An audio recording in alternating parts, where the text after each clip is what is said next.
Vamos para a nossa próxima conversa. Vou chamar o Matheus Mendes, ele é geógrafo, mestre em ciência política, doutorando em economia política internacional. E ele está lançando, pela expressão popular, o livro Guerra Híbrida e Neogolpismo, Geopolítica e Luta de Classes no Brasil. Matheus, seja muito bem-vindo. Tudo bom com você?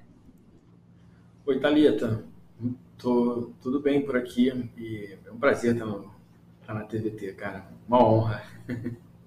O prazer é nosso, Matheus. Seja super bem-vindo.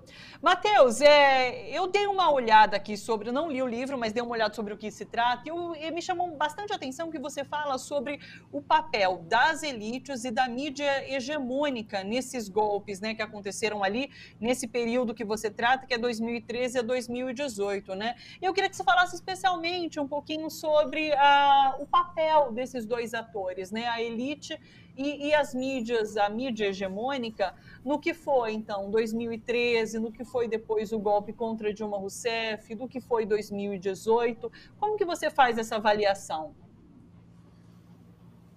Então, Thalita, sim, as elites, né, a direita, não só brasileira, mas a direita em nível internacional, ela já tem algumas décadas, ela vem se organizando no que a gente chama de think tanks, que são instituições voltadas à divulgação, né, de determinada teoria, de determinadas teses. No caso, a direita se organiza em torno de think tanks liberais. E aí, o que acontece? Esses think tanks, alguns deles recebem treinamento, algumas lideranças desses think tanks recebem treinamento em agências governamentais, notadamente dos Estados Unidos. Eu estou falando da USAID, que é uma agência do Departamento de Estado que opera para fazer política externa por fora dos governos, ou seja, se o Departamento de Estado, os diplomatas, se a embaixada se relaciona com governos, os diplomatas que estão na USAID, elas vão se relacionar com movimentos da sociedade civil. E aí, esses movimentos, essas think tanks e algumas ONGs, eles recebem dinheiro da burguesia em geral, da burguesia imperialista também, e aí ela consegue arrecadar fundos e formar quadros que vão ser lideranças que vão estar na disputa por corações e mentes, que vão estar travando uma luta ideológica. Isso é o que como a elite opera em geral. No caso da imprensa aqui no Brasil, é muito interessante observar que assim, o ano-chave para a gente é 2013, notadamente junho de 2013 é onde vira a chave. As pessoas podem discordar da análise sobre como foi 2013, as consequências, o que acha, qual é o legado, mas é um consenso que 2013 é o ano-chave para entender como é que a gente chegou aqui.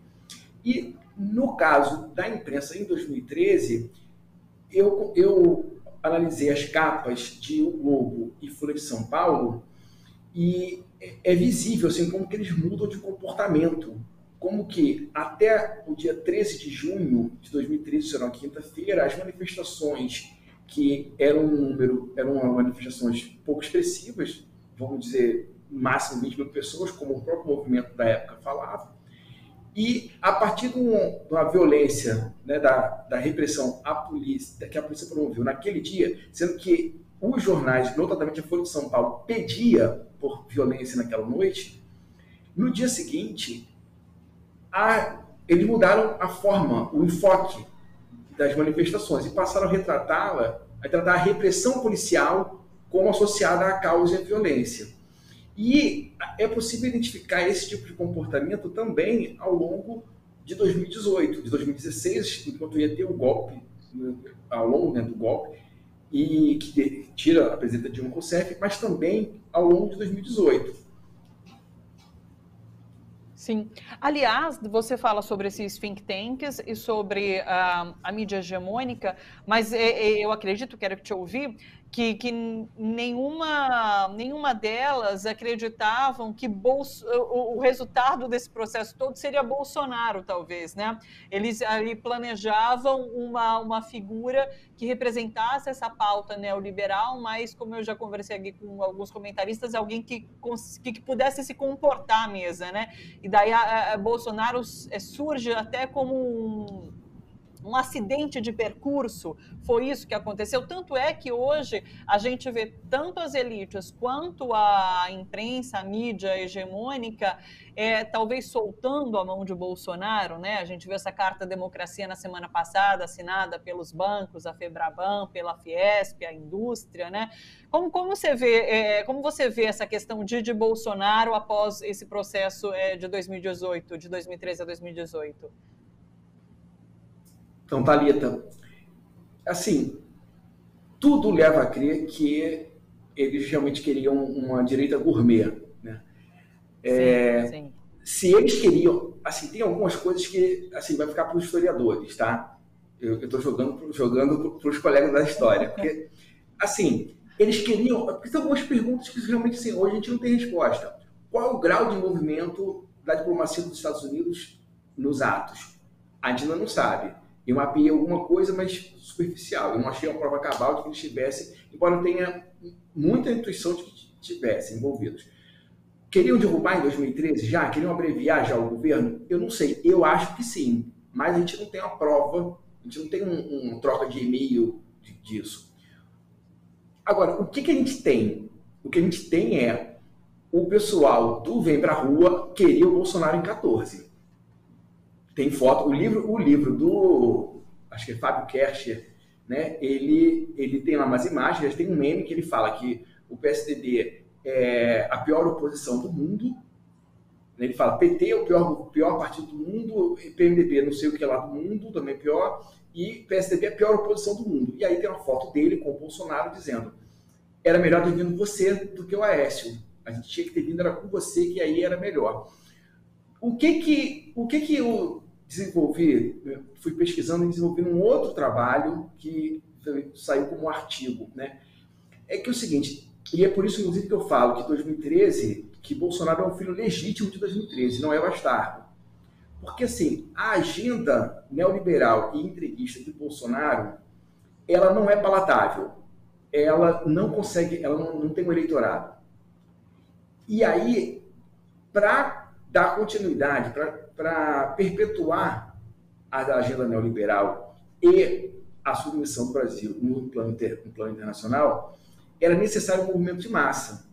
Por outro lado, o neofascismo que o bolsonarismo representa, esse só foi possível se criar porque o neoliberalismo, os ajustes neoliberais promovidos pelo governo Michel Temer, eles semearam terreno para tornar o solo fértil para que o bolsonarismo, um movimento de corte de perfil neofascista, ele se criasse. Então, o bolsonarismo, ele fornece a densidade eleitoral que a agenda neoliberal não tinha. Nenhum candidato puramente neoliberal tinha a densidade eleitoral que o Bolsonaro tinha. Sim. Então, assim, claro que agora ele é muito feio, né? Claro que se perguntar agora, quem ganhava era o voto nulo, né? Quem ganhava era o Amoedo. Hoje, ninguém, tirando um ou outro, né? Porque, assim, por exemplo, é interessante observar, assim, o Robson de Braga Andrade, presidente da CNI, ele disse em 2018 que não tinha nada a temer com o governo Bolsonaro, e hoje ele diz que a CNI dialoga com qualquer político, que não vai assinar carta nenhuma pela democracia. Sim. Em relação aos think tanks, né, e essa direita mundial, Matheus, você vê que ainda há bastante força nesse movimento, porque o Brasil, quem que eu conversava na semana passada que me fazia essa leitura, né? O Brasil é um país muito importante para esse movimento mundial da extrema-direita, e que esse movimento estaria, inclusive, em busca de salvar o Jair Bolsonaro, a família Bolsonaro, para que o Brasil se mantivesse como um país da extrema-direita, né? Um país capturado por essa força. Você acredita que ainda há bastante força dessa extrema-direita mundial no mundo. Steve Bannon, que é um representante importante, inclusive, acaba de ter, enfim, não sei se ele chegou a ser preso, ele foi preso no passado, né, mas ele foi julgado, culpado também ali por aquela questão do Capitólio, de tudo. Não foi do Capitólio, o que foi que ele foi julgado? Estou me confundindo, mas enfim, teve uma decisão em relação a Steve Bannon, né, que é uma cabeça pensante desse movimento mundial da extrema-direita. Mas é isso, eu quero saber de você se há bastante força nesse movimento hoje. Sim, eu entendo que há. Já virou até arroz de festa dizer que Bolsonaro, tudo indica que o Bolsonaro perde a eleição, mas também é mais certo até do que o Bolsonaro perder a eleição, é certo que o bolsonarismo não vai acabar em janeiro de 2019, de 23. É certo. O bolsonarismo, ele é um fenômeno de longo fôlego. E eu acho que, assim, o crescimento da extrema-direita, assim, é importante a gente ter em mente isso, o crescimento da extrema-direita, não só no Brasil, mas no mundo, ele tem a ver com a própria crise da democracia liberal. Porque a democracia liberal viveu uma crise semelhante nos anos 20, 30 do século 20, e agora começa a ter problema de novo. E, assim, a própria direita não acredita, a própria direita liberal, às vezes, não acredita muito na democracia liberal, tanto que ela fortalece esse tipo de movimento. Porque se você pegar, por exemplo, a Atlas Network, que é um think tank, é um think tank guarda-chuva, sobre o qual tem diversos think tanks associados, a Atlas Network, ela não se apresenta como um think tank de extrema-direita. Ela, quando ela surge mais com uma cara de direita gourmet. O Instituto Milênio, por exemplo. Só que, olha só, o Instituto Milênio, ele é o think tank clássico da direita gourmet, do PSDB e tal. Agora, tem think tanks que são ligados à Atlas Network, que recebem instrução da USAID, né, e recebem recursos de capitalistas no Brasil e do exterior, que são think tanks de extrema-direita, notadamente o Instituto Mises Brasil. O Instituto Mises Brasil, que é ligado ao Partido Novo e ao bolsonarismo. Tem vários discursos. Esse think tank, ele é um dos 15 think tanks brasileiros associados à Atlas Network. E esses caras, você encontra lá textos deles defendendo a liberdade absoluta, sendo contra fechamento, contra lockdown. Então, assim, tudo defendendo armamento, tudo isso você encontra nesses sites. Né? E eu acho assim, a burguesia, em nível internacional, ela está diante de uma crise, que é a crise da própria democracia burguesa. Um regime que eles escolheram como o regime para operar, mas que está começando a dar tilt. Porque é incompatível. Quando você começa a fornecer, a dar liberdade para as pessoas opinem sobre o sistema político, em algum momento elas começam a questionar que esse sistema político não entrega o que elas querem. E aí, quando os setores da própria burguesia começam a falar assim, opa, ela também não está entregando o que eu quero. Porque o que eu quero? Eu quero acabar qualquer entrave e acumulação. E se o regime democrático não acaba com esses entraves, então, para que serve a democracia? Em relação aos Estados Unidos, volta aos Estados Unidos, a extrema-direita tinha muita força ali nos Estados Unidos, claro, com o governo Trump, né? Agora, com o governo Biden, qual é a relação que você entende que há entre extrema-direita, Estados Unidos e interesses aqui no Brasil? Porque o que a gente vê, inclusive na semana passada, né, a gente teve o ministro da Defesa dos Estados Unidos falando sobre a democracia brasileira, sobre o processo eleitoral aqui no país, sobre ser um processo que é exemplo para o mundo todo, né?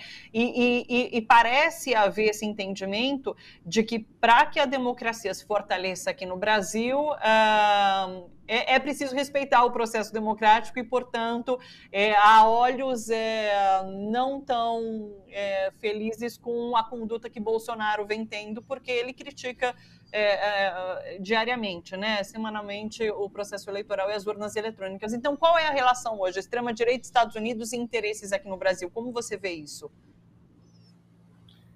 Assim, sem dúvida, essa relação fica enfraquecida porque o Biden não é um governo de extrema-direita.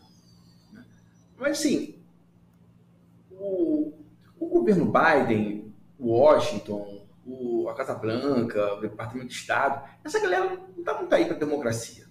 A parada não é essa. Né? Realmente, sim, o governo Bolsonaro é um governo muito disfuncional. E talvez houvesse menos problema com o governo Bolsonaro se o governo Bolsonaro não tivesse criado uma relação tão íntima, tão de compadrio com o Trump. Né? Assim, foi uma coisa quase que medieval, né? Então, assim, é até um tanto constrangedor, assim, ter alguma relação mais do que protocolar com o Bolsonaro. O Bolsonaro é tosco. Mas, assim, ele não caiu do céu. Né? Jabuti não sobe em árvore. Se tá lá, né, ou foi enchente ou foi gente. Então, assim, sem dúvida, fica enfraquecida a relação.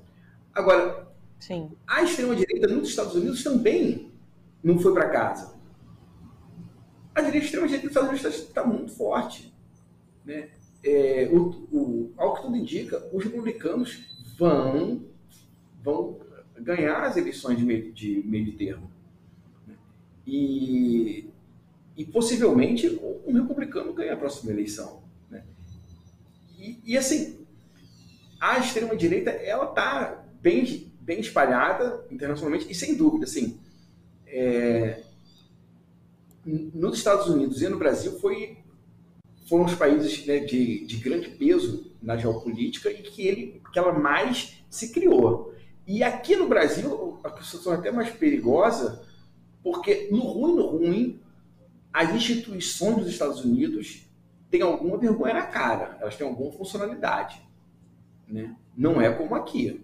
Aqui não tem nada. Assim. Sinceramente, sim, eu fico até assim, pensando, cara, alguma coisa deve ter dito pro Bolsonaro, que o Bolsonaro realmente está preocupado que vai ser preso. Porque Matheus Mendes, eu não tenho muita convicção de que prendem, não. Algum acordão, sei lá o quê. Mas, historicamente, não é a cadeia que é o destino final de quem presta serviço sujo para a burguesia brasileira. Perfeito. Matheus, só para finalizar, vamos chamar de novo, então, guerra híbrida e neogolpismo, geopolítica e luta de classes no Brasil, está sendo lançado pela Expressão Popular. Aliás, se você quiser, é expressãopopular.com.br, é só acessar o site. Achei muito bacana a capa, inclusive, viu, Matheus? Parabéns pelo trabalho. Faz sucesso. Todos convidados. Oi? Essa capa faz o maior sucesso, né? Porque é muito por enquanto as pessoas...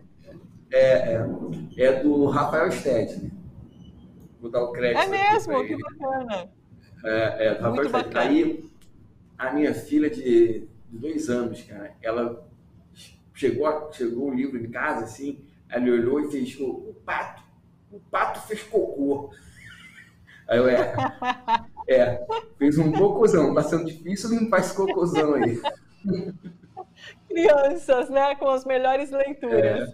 Muito bom. Matheus, agradeço demais a sua participação aqui com a gente. Expressão Popular. Eu que agradeço, Thalita. Pessoal, obrigada, um beijo para você, boa semana, Matheus, até uma próxima.